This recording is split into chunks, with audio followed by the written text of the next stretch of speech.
All right. Hi, everyone, and welcome to this FAFSA webinar about the TN FAFSA Frenzy and 1 month into our new FAFSA.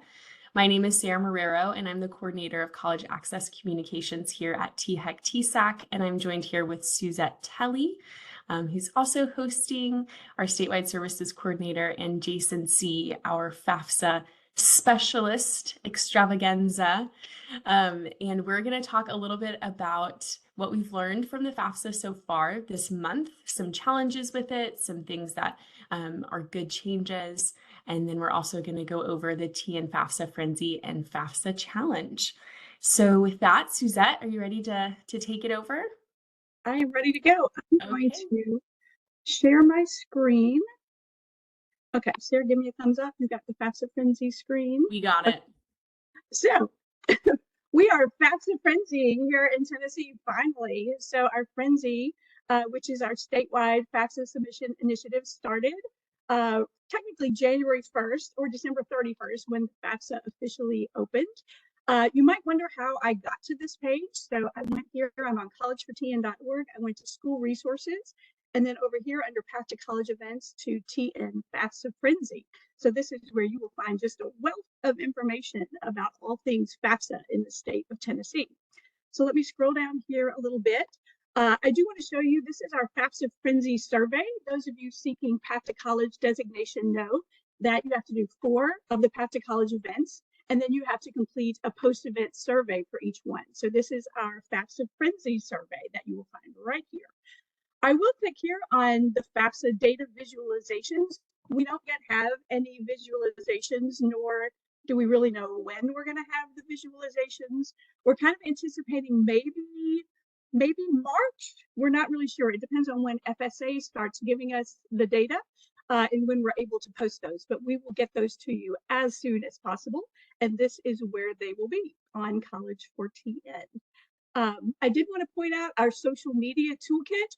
This is the same toolkit we sent out late last year. It was created by Crisp Communications, and it is beautiful. Sarah Marrero has spent time updating it. We've now got the new extended Tennessee Promise deadline of May 15th on every slide, and it is ready for you to use. The easiest way to know how to use it is to go here to the FAFSA Challenge social media guide, and you'll see here once it opens that it's got slides and sample text that you can use to go along with each slide. So you can see, I'll just scroll down through here slowly, but you can see they're just really beautiful slides. They all have the updated deadline. One thing I did want to point out to you, we are going to do a Finish the FAFSA week, April 1st through 5th. I realize the deadline's not until May 15th, but we thought April 1st through 5th, let's go ahead and knock it out, get as many of those FAFSAs completed as possible. So you'll see a big statewide push April 1st through 5th to finish the FAFSA. And then here are the actual posts themselves. So you can copy these slides, use them however you want for your own social media channels. Under student resources, this tab will take you to our How to Complete the FAFSA page, which is found up here under Money for College, How to Complete the FAFSA. And it's a great page. It's got a lot of good information. In fact, it says here, need help with the FAFSA? That's exactly what it's for. You can click here to see a map of all the outreach specialists, and you can find out their contact information. You can email our FAFSA experts and ask questions about the FAFSA. You can also register for Jason's team's live FAFSA webinars that they're hosting every Monday night. And they've added a few because of the snow days, but you can see, you can register right here for all of those, at least every Monday night. And here we've got a 3-step guide to completing the FAFSA. Here's a handout, step-by-step guide for FSA ID. We've got the same guide in Spanish. Thank you, Sarah Marrero. We've also got, Jason's team has created this beautiful video on how to create a FSA ID, very easy to understand. He's also created 6 step-by-step videos, which is step 2, part 1 through 6, how to complete the FAFSA. Very easy to understand for your students and parents. And then of course, step 3 is actually completing the FAFSA. So you can find the FAFSA at this link. If you're just curious about what the changes are between last year's and this year's FAFSA, this is a handout noting those changes. And then TN FAFSA Challenge. This will actually be the 3rd year for the FAFSA Challenge. We don't think of the FAFSA Challenge as a competition. I know some of you might, but We really created it just as a way of honoring those of you who do the hard work of FAFSA completion every day. Because I mean, it's hard work every day getting those FAFSAs completed, and we appreciate all of your work. Again, this is a link out to that visualization page, which, as I said, probably March before we have those visualizations updated. Again, a link out to that social media toolkit. And then the categories for our FAFSA challenge. I will tell you that the first year of the FAFSA challenge, we had 71 FAFSA champions. Last year, we had 152 FAFSA champions. So kudos to you for doing such a great job with FAFSA completion in the state of Tennessee. There are 2 ways you can become a FAFSA champion. Number 1 is to increase your Tennessee Promise applicant FAFSA completion rate by 5 percentage points or more, and that's compared to the previous academic year as of the Tennessee Promise FAFSA deadline. The second way is to have 90% or more of your Tennessee Promise applicants complete the FAFSA as of the Tennessee Promise FAFSA deadline. So again, keep up the good work. We hope to have even more than 152 FAFSA champions this year. 2 other categories we recognize are highest completion and most improved. Highest completion is awarded to schools with the highest overall Tennessee Promise applicant FAFSA completion rate as of the Tennessee Promise FAFSA deadline. One change, we have added a 4th category here, so I will start at the bottom. Very small schools will be 1 to 50 seniors, small schools 51 to 125, medium schools 126 to 300 seniors, and large schools, any school more than 300 seniors. We also recognize most improved, which is awarded to schools with the most improved Tennessee Promise applicant FAFSA completion rate compared to the previous year as of the Tennessee Promise FAFSA deadline. And again, 4 categories, the same as with highest completion. So what is that recognition, you may ask? So we will send you a banner that you can proudly display in your school hallways saying, hey, we are a FAFSA champion. We'll post it in our social media channels, in our newsletters. We'll also send big glass block trophies to those in those last 2 categories, most improved and highest completion, to put in your trophy cases. The last resources here, again, this resource takes you out to back to Money for College and how to complete the FAFSA for students. And this will take us right back to TN FAFSA Frenzy, where I have one more thing to show you. And that is our resources. They're here toward the bottom. But we're constantly adding to this, so I encourage you to check back often. We, in fact, added this resource just last week at Jason's suggestion. So we have lots of good resources here, handouts, we have slides, PowerPoints, posters, a little bit of everything that you might use for your FAFSA Frenzy efforts.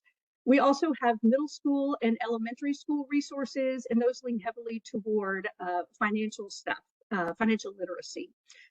Social media and outreach, again, a link out to that social media toolkit, but also information on how to reach out to the media, how to do a photo release and a press release, and our logos. We like it when you use our logo. So if you're creating a handout, please throw that Path to College logo or the TN FAFSA Frenzy logo on there as well.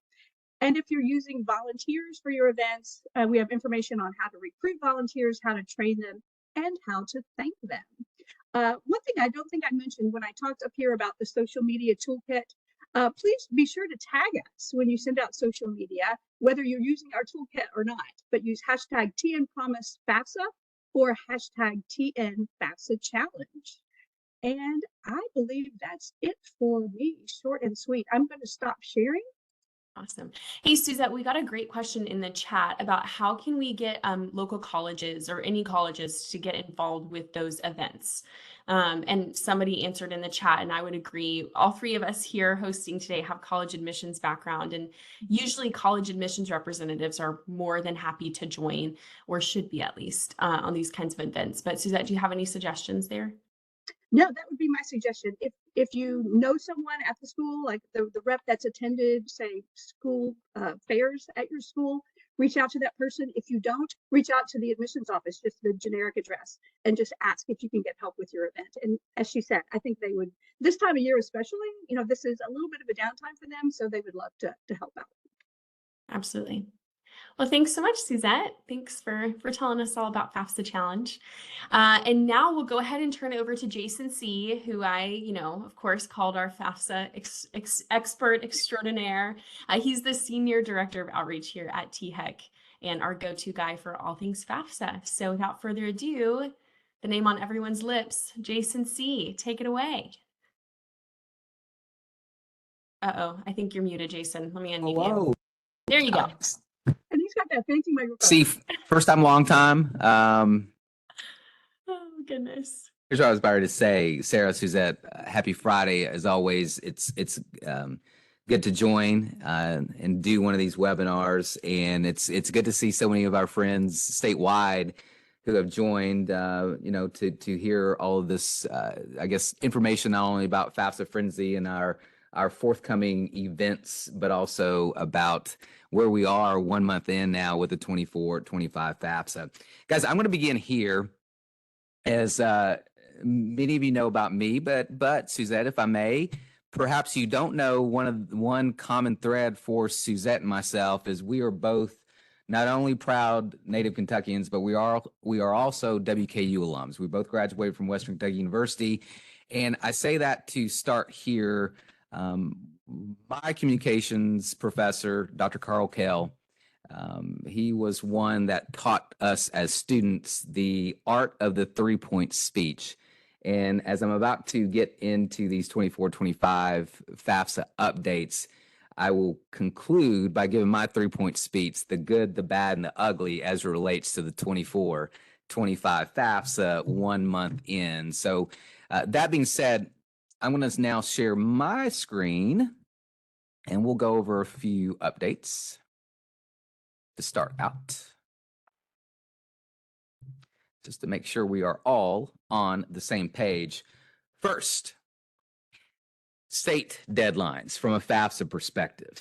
We emailed this out right after the new year and right before, I think, Snowmageddon 2024. So in case that email was overlooked within your inboxes, from a 24-25 FAFSA deadline perspective, from our agency's perspective, the priority deadline remains April 15th for students who may qualify for our Tennessee Student Assistance Award, TSAC, our state grant for students with a financial need. Again, that priority deadline remains April 15th. For our promise students, Suzette, you alluded to this one. That deadline has been moved to May 15th, related to the 24-25 FAFSA. As always, and our team doing the Monday webinars for parents and students, one thing that we will share with families joining that, obviously our advice. I know I have my friends B and Jen, Directors of Financial Aid, and Tiffany also on here as well. From a financial aid community perspective, and all of us that do this work, school counselors, college access professionals, obviously we'd prefer any student, any year, do the FAFSA as soon as it opens, right? Just so that they're maximizing their financial aid options. Anyways, the one deadline that we typically never really share is, as a reminder, for Hope Scholarship purposes, that deadline's not until September 1st, right? Just because it's so far out. So bottom line, the two deadlines to keep in mind are specifically the priority FAFSA deadline for TSAC consideration, and then promise from a May 15th perspective. But before we move on, let's also keep this in mind. Folks, there are colleges nationwide that may have their own FAFSA deadline. So as always, when a family asks, when should we be completing the FAFSA? Obviously, again, sooner rather than later, but specifically by the earliest of any deadline that you are aware about. So again, be mindful of that. Next.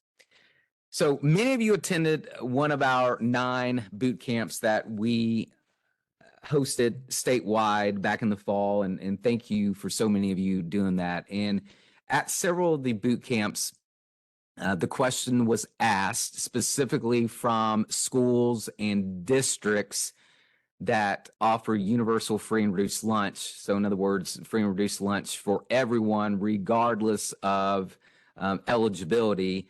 And I will say, you heard me present and answer that question in this way. So listen to me here, folks. FSA's guidance back in July and throughout the fall semester, if you listen to any of federal student aid's webinar, when asked the question, if you are a school or a school district that offers free and reduced lunch for all, when a parent's asked on the FAFSA if they receive or anyone receives in the household free and reduced lunch, should all of our students check the box? Federal student aid leadership in Washington, with me in attendance back in July and throughout the fall, said yes, they should. However, on January 12th, U.S. Department of Education released updated guidance indicating that for such families within districts and within high schools that did offer free and reduced lunch for all, that only parents that would otherwise qualify financially should they be the ones that check that box. So in other words, for those of us specifically that administer aid, and shout out Jen, Tiffany, B, and perhaps some others that have now joined, that's typically has always been the guidance. But folks, again, I was just sharing back in the fall what I heard from the mouths of FSA leadership throughout trainings dating back to July and into the fall semester. So just keep in mind as you begin helping students, again, if they do qualify for free and reduced lunch, then check the box. But if they would be a family that would otherwise not qualify, you would leave that box unchecked on the 24-25 FAFSA.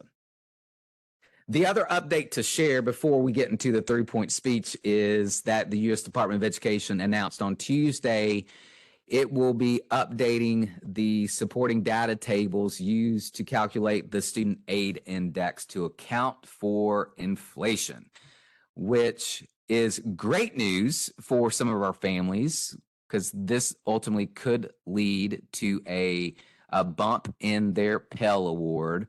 But the one thing for all of us to keep in mind here, because ED has not shared with us yet, us being all of us, when and how they plan to make these updates. And so as you see that last bullet point on the screen, could this lead to further processing delays, right? So as of now, and for, I guess, dating back to December, FSA, Federal Student Aid, indicated that, processing of any 24-25 FAFSA would not take place until late January, early February. Well, per my phone, it's January the 26th.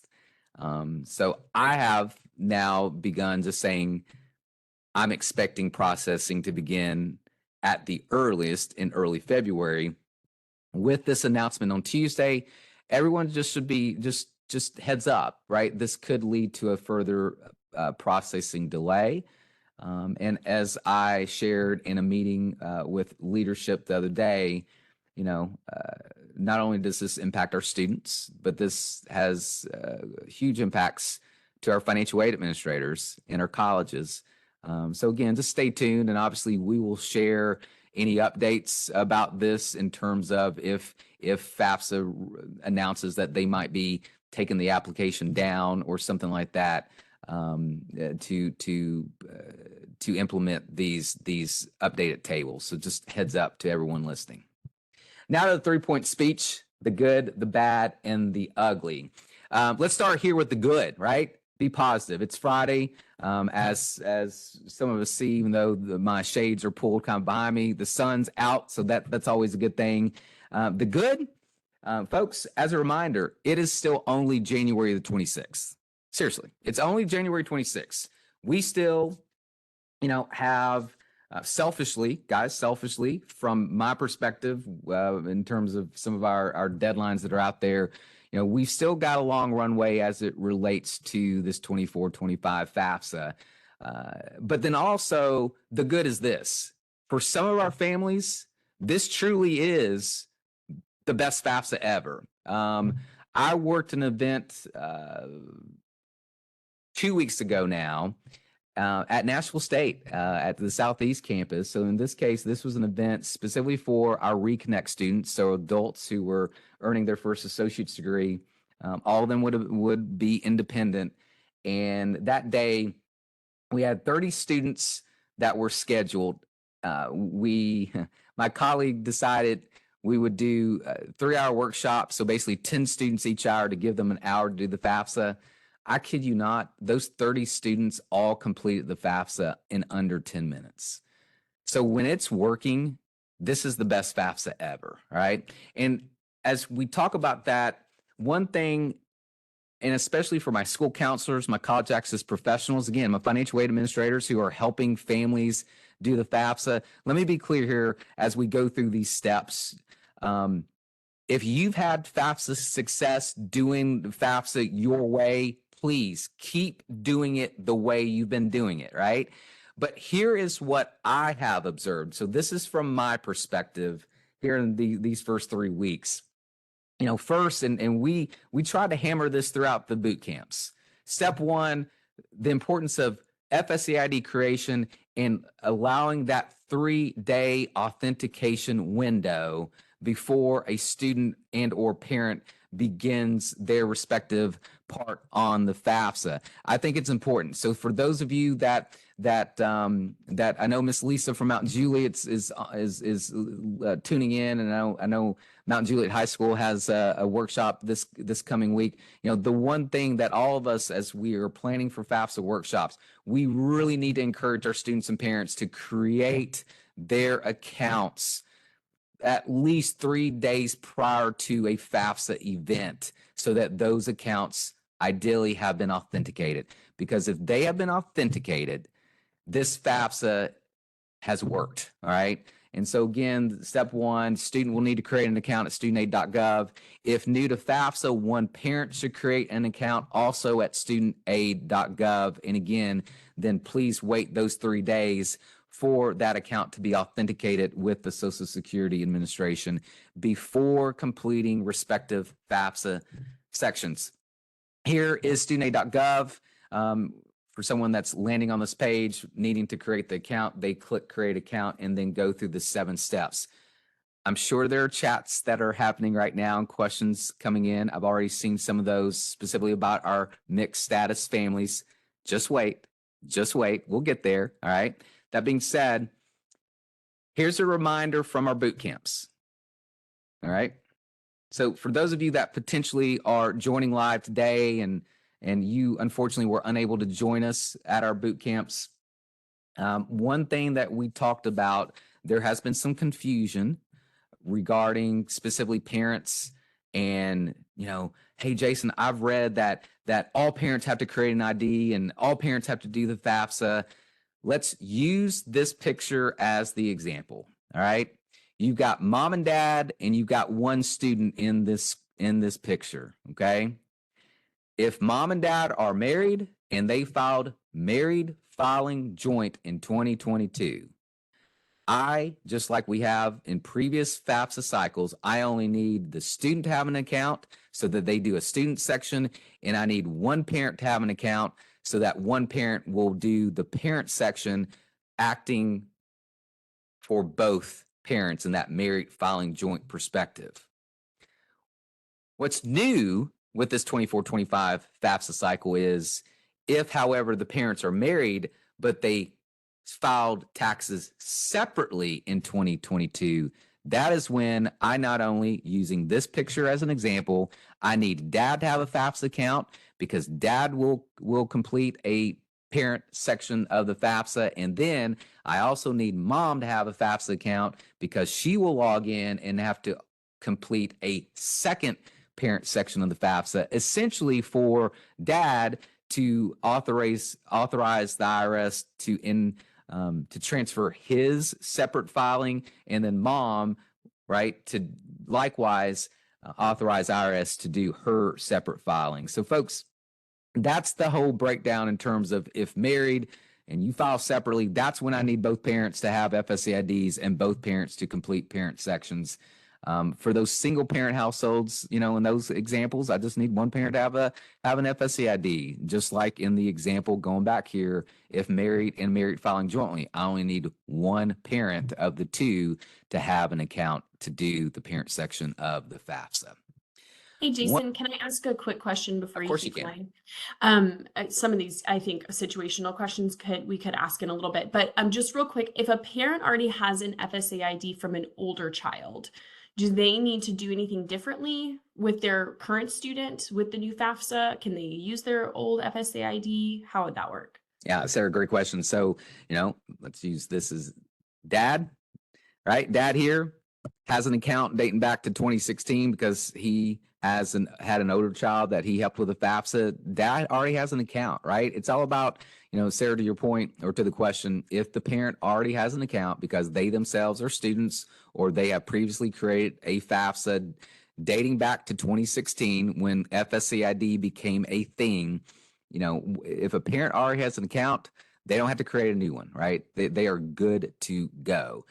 So the only parent, back to this screen as a reminder, the only time a parent has to create an account is if they are brand new to FAFSA. Clear? Thank you, Sarah. Going to step 2, Lauren, you are welcome.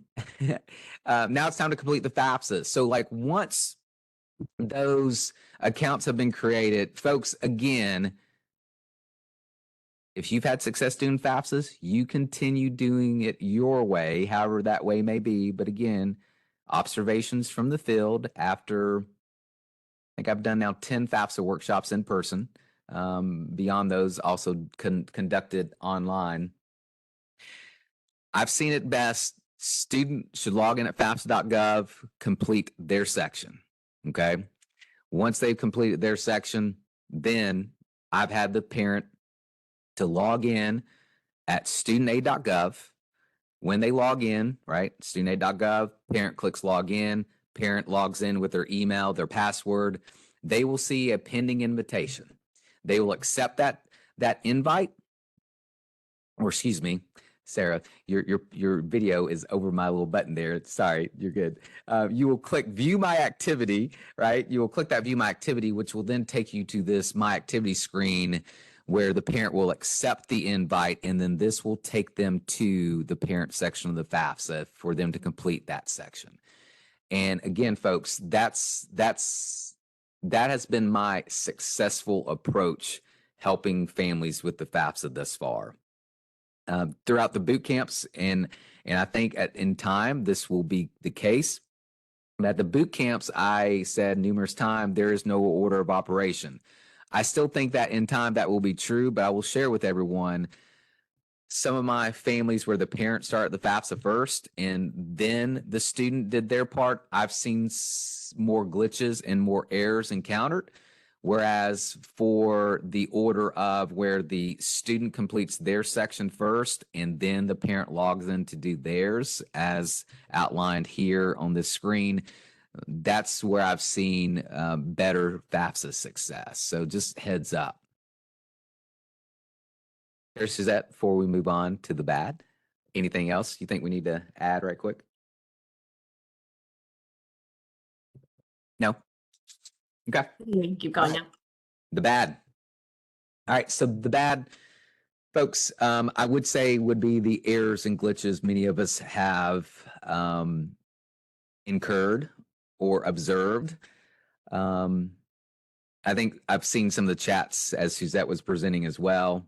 Obviously, the long FAFSA call center wait times, at times the non-existent answering of the FAFSA call center hotline for some that have had to call. You know, thus far, that has obviously been the bad. But again, folks, y'all know me. Many of you know me. I'm a positive person by nature. I'm optimistic. We can only go up from here. And as a reminder, it's still only January, right? And even though I think maybe this rollout feels a bit more bumpy than usual, let me remind you, right? I've been doing this now myself for 18 years. FAFSA always, when it first opens, whether it's in October or years ago when it did open in January, we've always had some of this bumpiness before. So just keep that in mind, especially for our newer professionals doing this. Yeah, this is, it's bad, but it is honestly what we've often experienced in previous years as well. And typically these things do get ironed out. And that is my optimism here, that they will get ironed out. That being said, one thing I do want to share with everyone as it relates to glitches and errors, I think a little bit of my frustration has been sometimes the errors don't tell us anything. It just says the website's encountered an error and check back again later. But here's something I know, Rita, you're listening to this. Rita, one thing Rita and I have observed is oftentimes these errors are occurring when the user has made an error themselves. For example, I'll take you to last night. I had a student who had, back in the fall, as taught to you guys during the boot camps of, hey, get your students and parents to create their FAFSA accounts to get them ready. The student had, and the school had done all their FSA ID creation back in the fall semester. So yesterday at the FAFSA workshop, the student showed up to now finally do the FAFSA with her parent. So student goes to fafsa.gov, logs in. On the screen where it asks, identify yourself in terms of what role are you. Student, click continue, and then there was this, FAFSA has encountered an error. And so she logged out, tried it again. Again, it encountered an error. And I said, student, humor me for a second.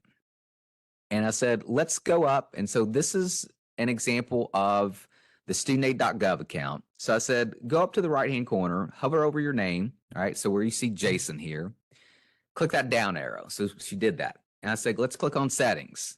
On the next screen, I said, click on personal information. So she did that. And when we got to the personal information screen, where you see highlighted here, the SSA verification status, hers said no match. And when we scrolled down the page, we saw that the last four of her social, she had transposed 2 digits. So again, the frustration, the quote bad, is that in this case, there was an error message saying the system's unavailable. But what that to me potentially was saying in her case was, you have an issue that we need to look at. And again, Rita, who's listening, Rita and I have somewhat figured out that in some of these cases, we need to review this personal information because that is what could be leading to the error messages, right, in certain instances. So to everyone, again, to access this for any user, right, if you go to studentaid.gov, once they've logged in, top right-hand corner, click that down arrow, click settings, and then always click personal information and review this information. Second example, again, from yesterday, folks, I'm not making this stuff up, right? I do this every day, but again, these are both happening yesterday. I had a parent who was unable to log into the FAFSA. And again, what did I see? We went into the parent's account. We scrolled down looking at the parent's date of birth. The parent had, instead of putting 1977 as her year of birth, put 1978, right? And that was what was causing the error in this display. And again, the error was undefined, but it was an error. But as we looked, that was the error. She had put the wrong date of birth within her FSCID account. Once we updated the FSCID account, we then went back to the My Activity screen, and then boom, here we were ready to rock and roll with the parent section. I think the last thing before we get into point 3, just again as a reminder, these FAFSAs, some people have been asking. I said this earlier, but just FYI for everyone, FAFSAs are not going to process until early February at the earliest. And again, heads up for another potential delay depending on how FAFSA decides to implement the updates for the SAI calculation. So again, What that means for the student is they're not going to have their FAFSA submission summary, aka the student aid report, until early February at the earliest. You know, our colleges are not going to receive these FAFSA records from our students until early February, again, comma, at the earliest, right, until all this stuff begins processing. I know some parents and students have reached out to me and saying that, hey, we submitted the FAFSA January 2nd, but we're still getting emails from our college that they need our 24-25 FAFSA. And again, folks, a lot of folks, you're going to get that message because they're sending it because they're not going to receive this FAFSA until early February. And like we do oftentimes, we're just trying to nudge all of our students to get this FAFSA in and done.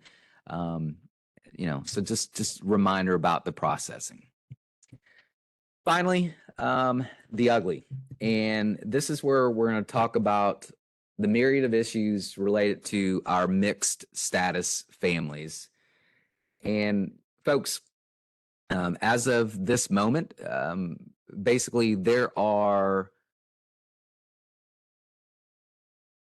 again, a myriad of glitches related to these folks that are just not allowing them to submit the FAFSA right now, period.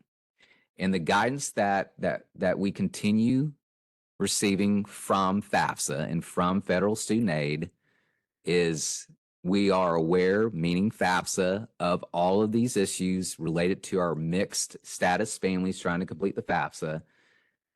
We're aware of these issues and we're trying to get them fixed. So bear with us, right? That's the communication that's coming from FSA leadership that we're getting each and every week. And again, I am optimistic that these issues will finally resolve themselves. But let's talk, because some of you, especially, some of the guidance about mixed status families in their process didn't come out until, I think, Tiffany, I think it was the Vol State FAFSA boot camp. So that was week 2 that Tiffany and her campus hosted in Gallatin. But that being said, what's new with the 24-25 FAFSA, and I saw this in the chat earlier, folks, there is no more signature page. There is no more signature page, all right? In order for any user to complete the FAFSA online, they do have to have a FAFSA account, which means they have to create an FSA ID at studentaid.gov, including our parents without socials who may have ITINs, individual tax identification numbers, even parents with work permit socials, right? All these individuals who previously we would have said, nope, you need to use all zeros and you need to do a signature page. Again, there is no more signature page. These individuals now must create an FSA ID like everyone else, okay? That process is the same, except at the end of step 7, as the parent is ideally verifying their mobile number or their email or both. Thereafter, parents without socials or who indicate I do not have an SSN in step 1, these parents should see one of 4 knowledge-based questions from TransUnion, the credit bureau. Assuming they're able to successfully answer 1 to 4 questions that are presented, then at that point in time, there are 2 pathways that what they will see next. They will either say, 1, that their account's been created and your identity has been verified in real time. And for some of you listening that are like, no, Jason, I've not seen that at all. Guys, yes, I have. I have worked with now several parents here in the Nashville area that were able to have their account verified immediately through the TransUnion process, which meant in theory that they were able to now go and submit the FAFSA, or specifically the parent section of the FAFSA. Of course, they have been unable to do that, right? That said, it's pathway 2, and I think the majority of us have probably seen this one. Parent without a social gets to step 7, answers their knowledge-based questions. They get to the screen that says your account's been created, but you now need to contact us. And so my first workshop was on January the 9th, and I worked with several families, and this was the screen that we saw. And so that evening on January 9th, Several parents called the FAFSA hotline, waited for varying amount of times, but thankfully, all eventually got connected with a FAFSA rep. And so when in coaching the parent, I said, "All right, parent, let the FAFSA rep know that you're a parent without a social, and you need to start the identity confirmation process." When the parent shared that with the FAFSA rep said, "I do not know of what you speak. You need to go back and try to create another FSA ID," and they hung up on the parent. And time and time and time again, that was the same communication. From there, I've heard obviously stories that some people just have not gotten through to FAFSA at all. But that leads us to this Wednesday. And for the first time, one of our colleagues, I don't know if Eric's on, but Eric Farmer was working with some families in Southern Middle Tennessee. And he had several parents had to call FAFSA. They got through. And finally, some FAFSA reps were aware of this process and finally got these parents on the road of confirming their identity. All right. So my advice as of to this moment is, as we work with these parents who see the pathway to their accounts created, but you need to contact us. Obviously, if they're patient, and you would ask for them to be patient, they should call FAFSA, speak with a FAFSA rep, let them know that they are a parent without a social that needs to go through the identity confirmation process, which really means this. A FAFSA rep now needs to give them a case number so that they attach to certain documentation, okay?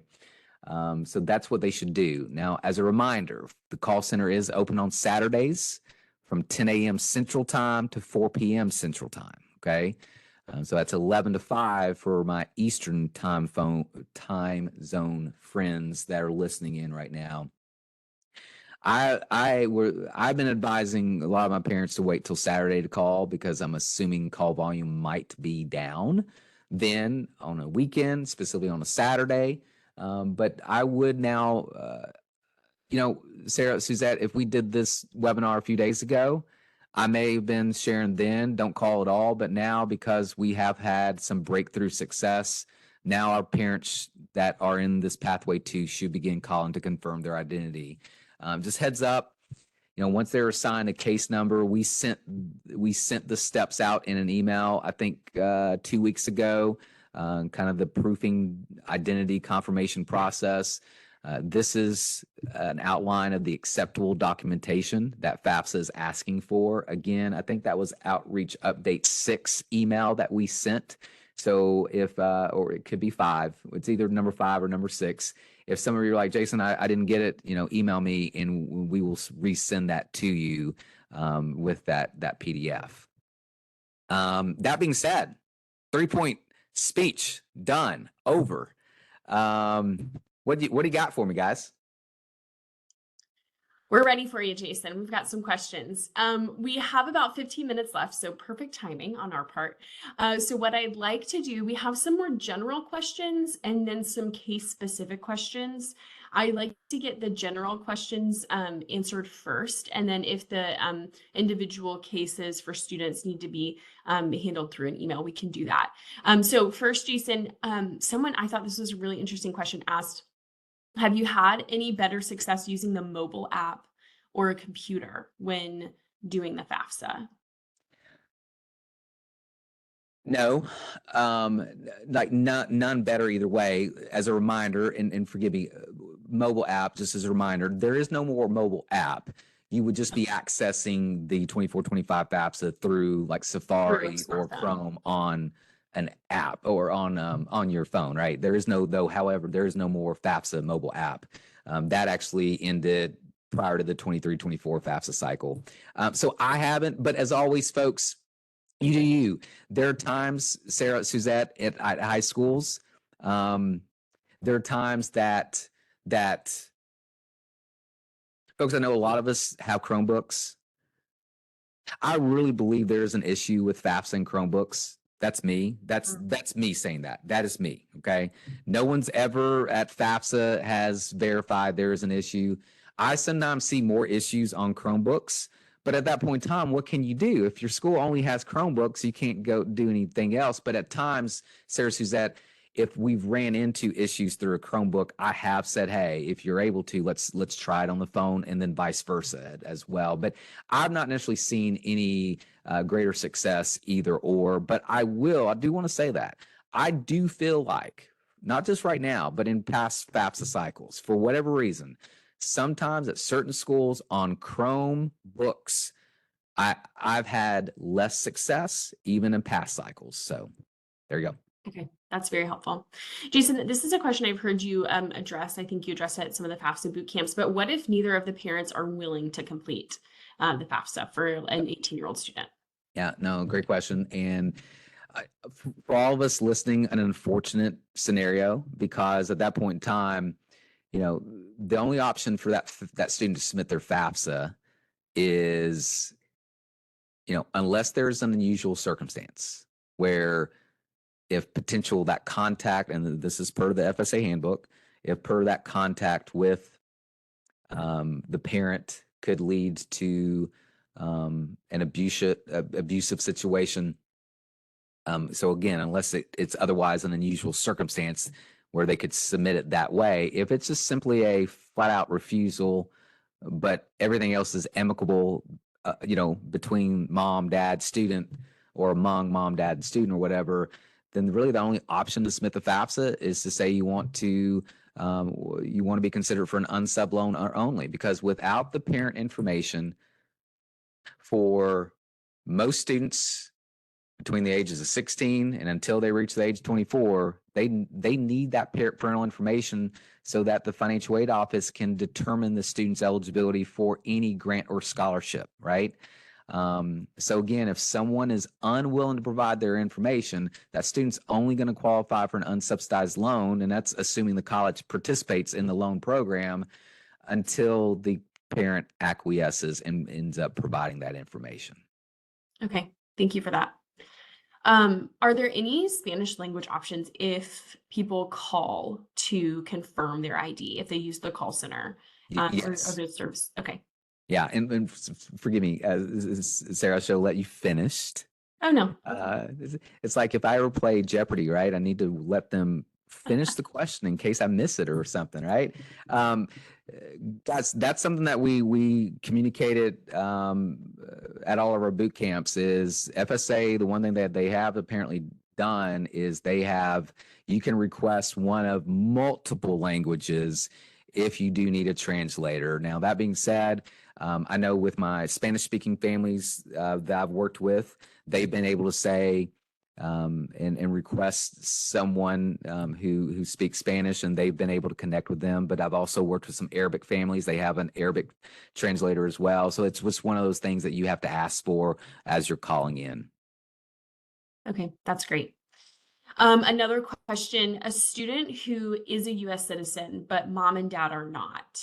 Mom and dad still have to create their FSA ID, correct? Or can that student file independently? Yeah, good question. So in that case, again, if the student is considered dependent, so in other words, if going through all the personal circumstance questions, they indicate no or none that apply, then that FAFSA is going to need parents' information.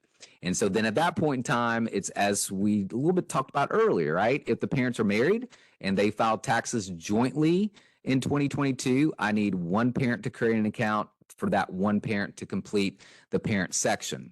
However, last night in a situation, but Sarah, just as you explained, I had student parents were without socials, married, but filed separately. So in that case, I needed both mom and dad to create FSA IDs. They're ultimately going to have to do the identity confirmation process. Once those have been authenticated, and once the FAFSA is fixed for them to go in to actually do the parent section, then they will both go in and each complete a parent section of the 24-25 FAFSA. Okay, if I may make it a tiny bit more complicated Yeah. to add on to that question, someone asked, what if the parents don't live here in the United States? So that one, scenario was presented yesterday that way to me. So I have a student that lives with a relative here in Tennessee, mom and dad are back home, wherever back home may be, back home out of the country. All right.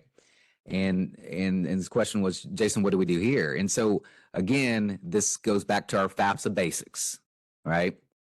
In this situation where a student's living with a relative here, one, does that relative have legal guardianship of the student per state court? Okay. I ask that question because guess what, folks? In some of these examples, they do. And in that case, they'd be independent and be able to submit the FAFSA independently if the court documents indicate that the student was in a legal guardianship. However, if there is no court paperwork, second question, I would pose you, the school counselor, you, the homeless liaison within your school district. Is this situation grounds for designating the student unaccompanied and at risk of being homeless? Right?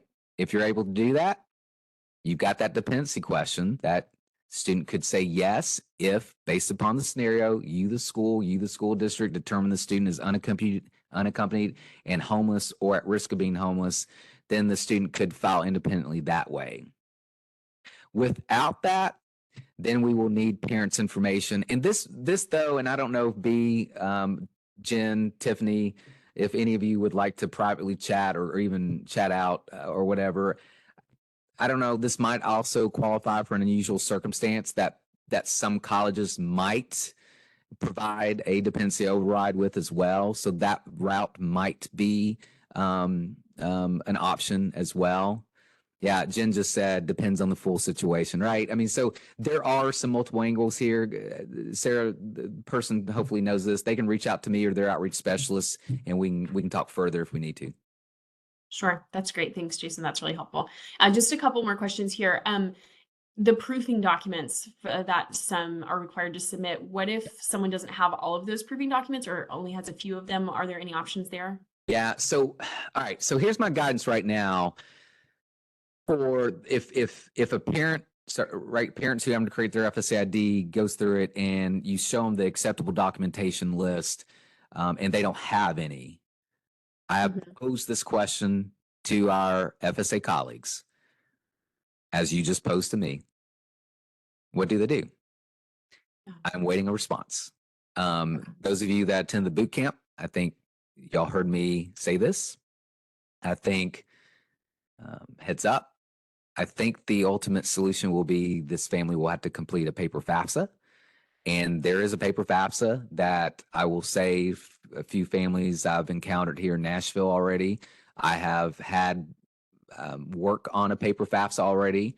However, I have not asked them to print it out and mail it just yet because per FSA, where hopefully they begin processing online applications in early February at the earliest, there has been some communication that paper FAFSAs will not be processed until much later.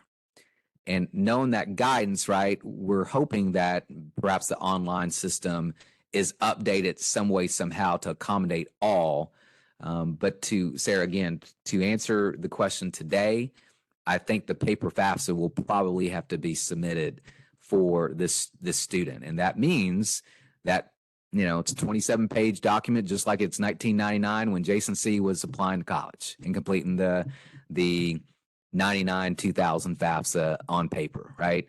And again, that's one of those things that I think we should go ahead and work with the student on, but have them save it and wait until further guidance from FAFSA if and when we need to actually print it and mail it. But I think the paper FAFSA, at least as of today, will be the answer. Perfect. And that's an excellent segue into the next question, which is, yes, many students, as you know, are being advised to complete the paper FAFSA. Do you have any resources to help people completing the paper FAFSA? Any support for those people? It's obviously quite the undertaking. Yeah, it is. Guys, I will say this. If you actually look at the paper FAFSA, the instructions on it are actually better than, to me, the instructions online. For example, when you actually look at the what is your adjusted gross income, beside the box, it actually tells you to look at line 11 on the 1040. Whereas if you're working with any person that's having to manually enter tax information on the online application, if you breezed by the finance screen, there's a little hyperlink at the top of the first screen that says, click here for guidance in manually entering tax information. And it's only on that one screen. So the guidance on the paper FAFSA is actually more straightforward than the online application, in my opinion. I mean, Sarah, you know this. I'll create anything. We'll create anything. But folks, if you look at the paper FAFSA, the instructions are right there. But as always, though, I'm here for you because, again, it's easy for me to say this after doing this for so many years. But seriously, I do think if you actually take the time and actually look through that paper FAFSA, you'll see the instructions are right there and are clearer than what you see online. Perfect. Another question for you here, Jason. When some students are approving consent for their parents to have the direct data exchange from the IRS, we have some people who are saying that some parents are not seeing their tax information come over into the FAFSA. Have you seen that, and what should those parents do? Guys, this is the beauty, maybe the curse of this 24-25 FAFSA is especially for those that are so like, I got to see something. Folks, you're not seeing that transfer. That is all behind the scenes. So those of you that watched me go through the screenshots at the boot camp, those that have heard me do the webinar since online, those that watch videos 5 and 6 of the parent section, that is the experience of the parent where behind the scenes that information is flowing. It's an auto transfer, right? And this morning, Sarah Suzette, I worked with this parent to do the parent section online. It took the parent, no joke, 3 minutes to complete their section. Again, that's the beauty of this FAFSA when it's working. And much like the question that just posed, as parents like, Jason, I didn't get asked any income questions. Like, no, because all that's behind the scenes now. All that's being transferred behind the scenes. And so the only questions that like this parent encountered was, one, did you receive the earned income credit? Two, did you have a foreign exclusion income credit? And then the asset screen. That was the only 2 screens beyond the federal benefits received in the household screen that they encountered, which is exactly what we presented at the boot camps and also in videos 5 and 6. Got it. I'm going to ask you one more quick question and then we'll wrap up.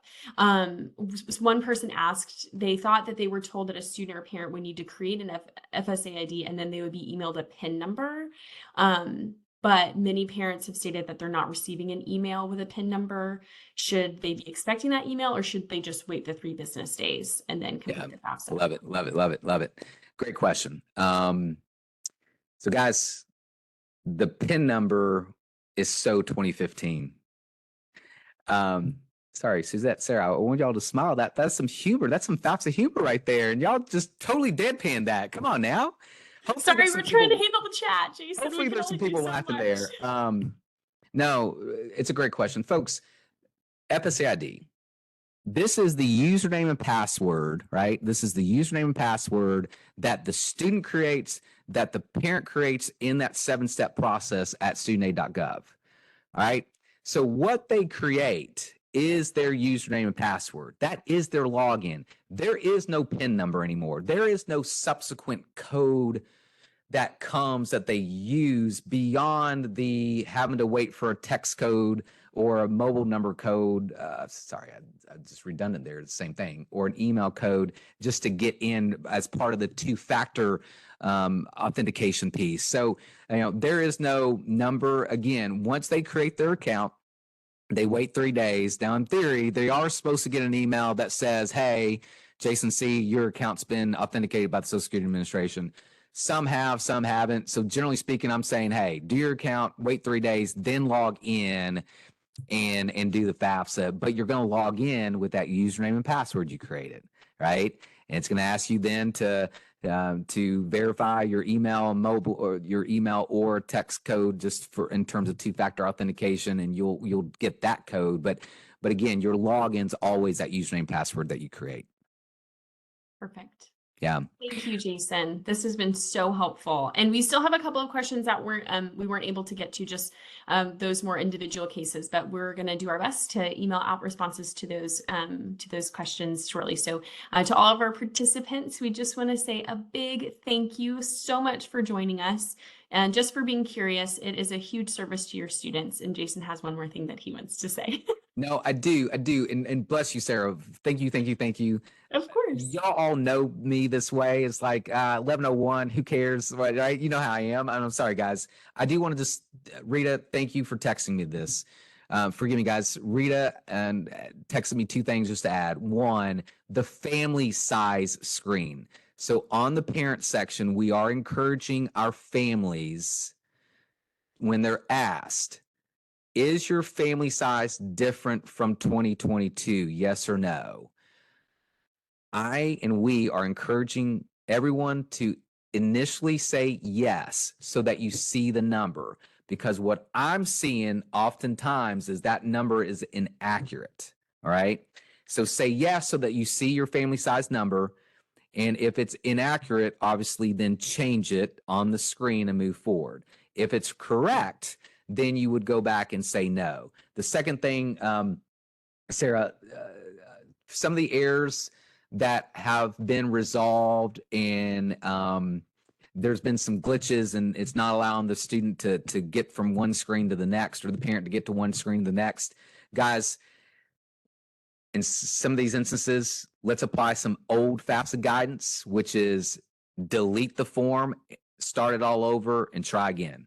That's some old guidance to do that when they go to their studentaid.gov account and go to My Activity. When they go to their FAFSA form, there's an actions button, and that's where they can select to delete the form. And in some instances, Sarah, Suzette, deleting the form and then the student going back in has allowed them to proceed for whatever reason. It's like some kind of glitch happened. So those are the two things that Rita, I just wanted to get in that Rita asked me to. So now we can end it. Thank you, guys. Perfect. Thanks, Jason. Thanks, Suzette. And thank you to everybody who registered and attended today. Again, look out for your in your email inbox for answers to these questions. And then also I put in the chat the link where this archived webinar will be posted once we get this recording pulled and archived onto the website. So you can reference it in the future too. Thanks so much, everyone. We hope you have a great weekend. Bye, everybody.